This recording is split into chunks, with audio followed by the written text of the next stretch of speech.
কামড়াবে, তোরে কামড়াবে না। আবু বকর সিদ্দিক চোখের পানি ছেড়ে দিলেন, ডাক দেয়া কই, ইয়া রাসূলুল্লাহ, আমার মতো 100 আবু বকর যদি মরে যায় ইসলামের কিচ্ছু হবে না, কিন্তু আপনি নবীর কিচ্ছু হয়ে গেলে ইসলাম থাকবে না। আপনি নবীর যদি কিচ্ছু হয়ে যায় আর ইসলাম নাম নেওয়ার মতো কেউ থাকবে না। আমি আবু বকর মরে গেলেও কিচ্ছু হবে না গো নবী, আমারে যেতে দেন গুহার ভিতরে। আল্লাহ নবী অনুমতি দিলেন, আবু বকর ঢুকলেন, বললেন আহলান সাহলান মারহাবা, মোস্ট ওয়েলকাম, আসেন গুহার ভিতরে, আপনাকে স্বাগতম। নবী গুহার ভিতরে ঢুকেই বললেন, আবু বকর বড় ক্লান্ত পরিশ্রান্ত মনে হচ্ছে, একটু বিশ্রাম ফরমাইলে ভালো হতো। আবু বকর বললেন, নো চিন্তা, কোনো টেনশন নাই, আমি আসন পেতে বসতেছি, আপনি মাথা রেখে ঘুমিয়ে পড়ুন। আবু বকর আসন পেতে বসলেন, আল্লাহ নবী কুলের ভিতরে মাথা রাখলেন। আবু বকর আস্তে করে কপালে টিপে দেয়, চুলের মাঝে বিলি কেটে দেয়। নবী আরাম পেয়ে চোখ বন্ধ করে ঘুমিয়ে পড়লেন।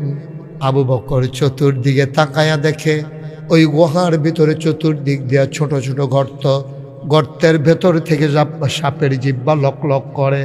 আবু বকর ভয় পেয়ে গেলেন, ওনার পাগড়িটা ছিঁড়ে ফেললেন, টুকরা টুকরা করে সবগুলো সাপের গর্ত বন্ধ করে দিলেন। কাপড়ের টুকরা শেষ, গর্ত রয়ে গেল একটা। কাপড়ের টুকরা নাই, গর্ত একটা বাকি আছে। আবার আবু বকর সিদ্দিক চিন্তা করলেন কি করা যায়।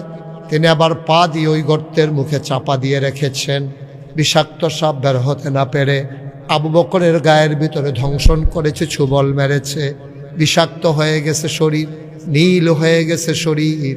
আবু বকরের চিৎকার বের হতে চায়, নিচের ঠোঁটটারে দাঁত দিয়া কামড়ে রেখে চিৎকার থামাইয়া নবীর ঘুম নির্বিঘ্ন করতে চায়।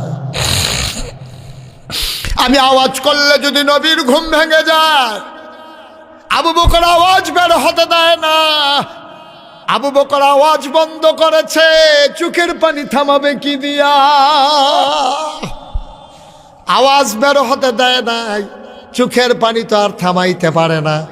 আবার টপ টপ করে 2 ফোঁটা গরম পানি নবীর গাল মুবারকে পড়ে গেল। নবী চমকে উঠলেন, তিনি থমকে দাঁড়ালেন, তিনি আশ্চর্যান্বিত হয়ে গেলেন। আবু বকর কেন কাঁদে? নবী লাফ দিয়ে উঠে বসলেন। আবু বকর কেন কাঁদো? নিশ্চয়ই ছোট্ট মেয়েটার কথা বাড়ির মনে পড়ছে, বাড়ির কথা বোধহয় তোর মনে পড়ছে রে আবু বকর, সংসারের কথা মনে পড়ছে। আবু বকর কই, ইয়া রাসূলুল্লাহ, আপনি একটা কথা বললেন, আপনি আমার কুলের ভিতরে, আর আমি বাড়ির কথা মনে করে করে কাঁদবো, এমন কি হয় নাই গো নবী? 3 দিন না খাওয়া বাচ্চা আপনার চেহারার দিকে তাকিয়ে খাবারের কথা ভুলে গেছে, আর আপনার আমি কুলে শোয়াইয়া বাড়ির কথা মনে করব। আল্লাহ নবী কয়, আবু বকর তাইলে কান্দ কেন? আবু বকর আবার ডাক দেয়া কয়, মনে করেছিলাম বলবো না, না বলে তো আর রাখতে পারলাম না। আপনি জিজ্ঞেস করে ফেলেছেন, নবী গো, সাপ আমারে কামড়ে দিয়েছে, সুবল মেরেছে। দেখি দেখি কি দেখি, কোথায় সাপ তোমারে কামড়ে দিয়েছে?